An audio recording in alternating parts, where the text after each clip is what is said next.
As I contemplate these 75 years of my existence on this earth, 43 of which have been related to the call and the ministry.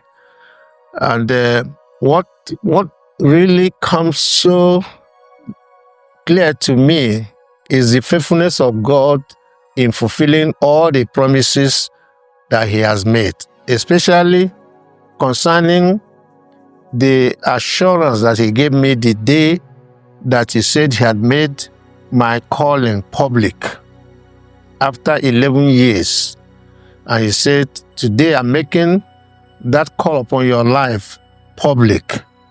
And He said that from that day, He was going to be my Paymaster, that He will take responsibility for all my needs. I can testify the faithfulness of God in keeping those promises. And as I approached 75, there were events that occurred that are just pointing to that fact that God is very faithful in keeping His promise. 28th of December last year, my Oga in the army, whom God used to preserve me and also to guide me during the war, and also helping me even when I got involved in the ministry. He was celebrating his 90th birthday anniversary in his village in Ohozara, in Ebonyi State. And he wrote me and said that he would like me and my wife to be there. To me, that was the beginning of also remembering the journey that God had taken me through, especially the role that that man played in my life, and that God will grant me the opportunity to get back to that place where I will consider as one of my roots as I started this journey in the ministry. It was such a wonderful privilege for me to be there with him and to see also God's own faithfulness on his life, that he survived the war, survived every other thing, and he was celebrating his 90th birthday. That really spoke an encouragement to me, and we went there and we saw all that God had done. Then the other thing is that last year, 2024, happened to be a year of God's manifest blessings upon the Christian Missionary Foundation. That we saw many things that God did. Is it in the area of providing for our missionaries, or the area of developing facilities and properties on our fields, including the ones that the Lord did at our corporate headquarters and then our camp that is now becoming a conference base. All the facilities that God has put there, including fencing the whole complex, renovating the chalets, 16 of them, and many other things that God used His people to do for us. And to add to that was this increase in the number of missionaries that are being supported, and even doubling what they were giving to them. That was very, very significant. And you can understand why when I share some of the related testimonies to that. And that is what I want to highlight in this celebration. Towards the end of December last year, there's this consultation that is going to come up next year. but we have started preparing for it. And we are required to pay 50% of the cost it will cost us to use the hotel facilities that we have applied for in Ivory Coast. And we were to pay for this particular facility by December ending. And by 15th of December, we have not been able to raise even half of what was required. And after all the efforts that were made by that's members of the leadership team, we still needed almost $40,000 to make up for that. Then suddenly, there is a family that have been supporting my own family, and they usually send the support to us at the beginning of the year. But on the 15th of December, I got a message that they have released that money that would have come in January or February for the support of my family. And what we normally do is that by the time that money comes in, we will just, after paying our tax, we split it to the various things that we need to do in the year. And then we put the money in those accounts. But when this one came up at that time that we were very much in need of paying this deposit, I discussed with my wife, and we agreed that we believe that why God has brought this money earlier than the time that is being expected is so that we can meet that deadline of making that deposit. And so when I told her, she agreed as usual.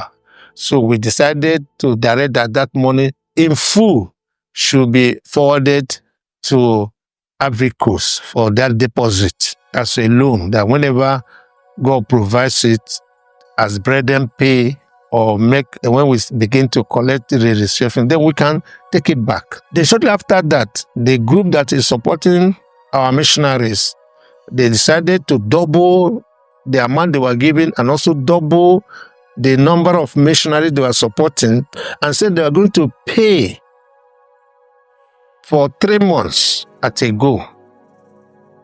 And of course, by the time that this money came in February for the first 3 months, it was very bulky.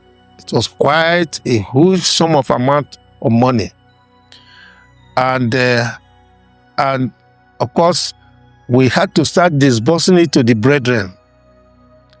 We disbursed it to the brethren, and as soon as we finished disbursing that money to the brethren, and the devil started playing his tricks. And I could hear the voices saying, the money that you would have used to take care of your family, that came in advance of the time that is supposed to come, you have put everything, you have loaned it out to the ministry. And then look at how much God provided for the missionaries under your care, and you don't have any share in it. How are you going to survive? Anyway, since the Lord had already told me and taught me about how He is going to take care of, it didn't bother me so much. But I kept hearing the voices. You know how the enemy taunts when he wants to ridicule himself. So it was that time that one of our missionaries wrote me and said that God told him that He, God, the Lord, had told me that He is my Paymaster, and that the Lord told him that He was inviting this brother, this missionary, that He will partner with God to meet that obligation that the Lord has made to me. And then that the Lord told him that he should be his partner. And then he decided there and then that from whatever he gets, he was going to be sending particular amount of money to me every month. In fact, that was the climax of the demonstration of God's faithfulness. And coming at that time that the enemy was already trying to and I know it was a test. God had taken care of you for 43 years, that God made this promise and saying, I will be your paymaster. And then the temptation also came, that the money came and didn't, instead of holding, say, who knows, after God had provided, and there was this need. And we overcome that temptation to keep the money to ourselves, but to give it out to meet a need that was there. And then the one too that the funds had come in bulk, that maybe to be on to act smartly. Because I said, okay, let's be giving it to them on monthly basis. So that at least maybe we can see how we can patch it before the month runs. But God just enabled us that we just disbursed everything as it came in the bulk. I think that was passing a test at this stage. Passing a stage at this stage that we have even tested God and seen all those things. There was no question of going to say, who knows? And then no wonder then the Lord spoke through a missionary. Because maybe if the Lord spoke through another supporter or another great person who had this thing, he wouldn't have made the kind of impact he made on me. To say that God will confide in a missionary, say that I made this commitment to Reuben Ezemadu and his family, and God has kept it all these years. And then this time around, this test came to us, and through his help we passed it. And God now was encouraging us through a missionary, not even a very big, large organization or another funding or another family, but a missionary. He spoke a lot to me. Then suddenly, that was in March. In March, the son of the man who gave me 5 shillings, from which I started my journey of faith, because that was a demonstration of God's faithfulness too, that my father didn't have the money for me to go ahead into my secondary education. And God spoke to a man who gave me 5 shillings in 1964, which I used to sit for the entrance that gave me admission into secondary school, and then the scholarship I got that time. His own son, who is almost, maybe if I'm older than him, maybe by 4 years. So he should be over his 70 now. And I read in our community, that is my community, I read in our platform there, where the daughter was lamenting that the son of this man, which happened to be her own father, was in a very serious health condition that required urgent attention. And immediately I heard it. I read in that and just it came to me and say, this man that his own father in those days, God used him to make a way, the way that I am walking through, I'm benefiting from now.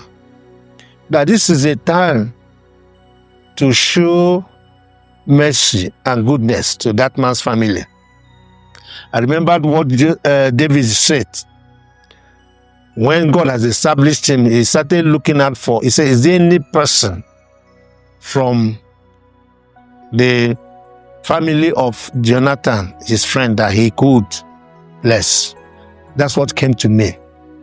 And I had to squeeze out a reasonable amount to send to the daughter. And she was very surprised.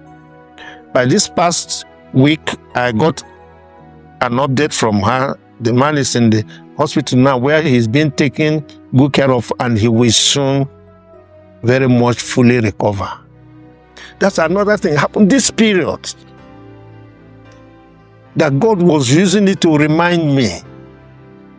And then, as my children were the ones who are planning this 75th anniversary of mine, they said, Daddy and Mommy, you just rest. We want to do this. In fact, they were even planning that they would have come. I was the one who told them, don't come in person. But it turned out that my daughter had a function in her family, that is her husband's family, that would have brought their whole family around this time in Easter. And then we thought that by the time they come for that program, then that could be an opportunity to maybe celebrate as a family. And they agreed, because this was also the first time they were bringing my grown-up granddaughters. The oldest is about 21, is going to 21 this year. The other one maybe 18 and then 17, like that. And they were coming. And I felt that that was a very good opportunity for us to also have a kind of family reunion, to celebrate, to begin the celebration. And the date that was very much open where they could do it and continue when they came for the wedding, the preparation for the wedding, which eventually took place 2 days after the meeting. It happened to be on the 24th of April. And as we were thinking about planning and what was going to be done, then the Lord reminded me that 24th was exactly 43 years when the Lord made my calling public. All these other years, I've not even thought about it. I didn't celebrate. 24th April will come and go. But this time around, the Lord reminded me. And that day that my grandchildren, my daughters, came to represent the other ones, God used it to remind me of his faithfulness. That what he said that time, he has been doing it, and he's still doing it. And so that's why I'm so grateful to God. I'm so grateful to God with all this. It's not only that I am alive and I'm going to also live a little bit more as God enables me and as God wishes, but that I'm also healthy, and that all these things that God is still reenacting, recounting, reminding me that the same God of 1963, the same God of 1971, the same God that has shown himself in different ways, the same God of 1981 and 82, that is still the same God of 2025, and is going to be the same God until I finish my assignment here on earth. The other thing that the Lord also reminded me, I was concentrating only on the mission aspect of the call after the order of Paul. And I was pursuing it with all my heart. And I thank God for the grace He gave me to champion the cause of missions.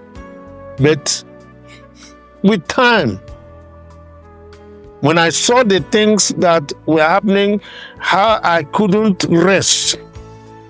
When I see things not going properly in the kingdom, especially in the missions movement, both globally and even locally, and I will put my feet down, I will talk. At times it appears to be a kind of quarrel, and people will say that I'm arrogant and all those kind of things, because I refuse to bow to anything that contradicts what I understand that is the purpose and the mandate of God. And that thing was becoming very, very disturbing to me. I say, what does it mean? Am I the only one that is seeing? Am I the only one that is understanding things like that? Until the Lord reminded me again. He said, after the order of Paul goes beyond also missions, that Paul was also an instrument in correcting things in the church, confronting even the people who had gone before him, people like Peter, confronting him, correcting things. And himself that said that anywhere he went, if he didn't have the time, he will lead people to remain until they have set things in proper order. And that is another aspect that I've been seeing God using me in these latter days of my life. And last week, there's another brother that was celebrating his 60th birthday. And he forwarded to me a message by Billy Graham, why God allows us to live beyond 60. And all that Billy Graham said there were a confirmation of the things that God had been telling me and showing me and making me to understand and encourage me. And I will be willing to circulate that video. It was a YouTube video to anybody, especially if you are 60 and above, or you are spare. Anybody that desires, I'll forward it to you. Where through Billy Graham, God revealed a number of things about our ministry and the purpose for which God allows any of us to live beyond 60. It is not by accident, and it is not funfair. It's a serious part of the ministry and the calling that God has given unto us, so that we will not fail. It's not the time for us to celebrate the old age and thank God, oh, I made it. But it's a time of a different kind of ministry, which the church needs, the church of Jesus needs this time. And I will recommend it to every one of us. So thank you very much for sharing in this occasion and listening to me. Now, thank God for every one of you who are my friends and who are my colleagues. And I thank particularly my family, my wife, and my children. Because even everything about this, it was kept secret from me. But I'm not the one that will say, I will wait until you prepare the food and drop into my mouth. I want to ask what kind of food that you put in my mouth. It was when I started probing and asking, and they told me all those things. I have had to modify most of the things they planned. And so that what you are seeing today, the way this thing has been arranged, is a demonstration of what I also understand that God has been doing in my life. But I appreciate my wife, I appreciate my children, and the way that God has also used them to fulfill all the promises that God has made for me, and also how they are part of this story that I'm telling. Finally, I deliberately have asked Brother Peter Oyugi to bring the message that is going to follow. Why? Because he is the one that the Lord had chosen. It has pleased the Lord to make my dear brother his heir to the ministry that he has given us in Africa and the world. He's the one that is going to step into that shoe that I've been wearing for these 20-something years in leading money, moving for African national initiatives. And that is why I asked him that he will be the one who will bring this message, that let God speak to us through him as somebody that is going to continue with this crusade, with this movement, with this new thing that God is doing in Africa, with Africans, by Africans, and through Africans. I am very much honored and privileged to have him to step into that role, and that is why I've asked him. So please listen to him and let God enlarge your vision and your heart for the things that he's doing and is still going to do. God bless you.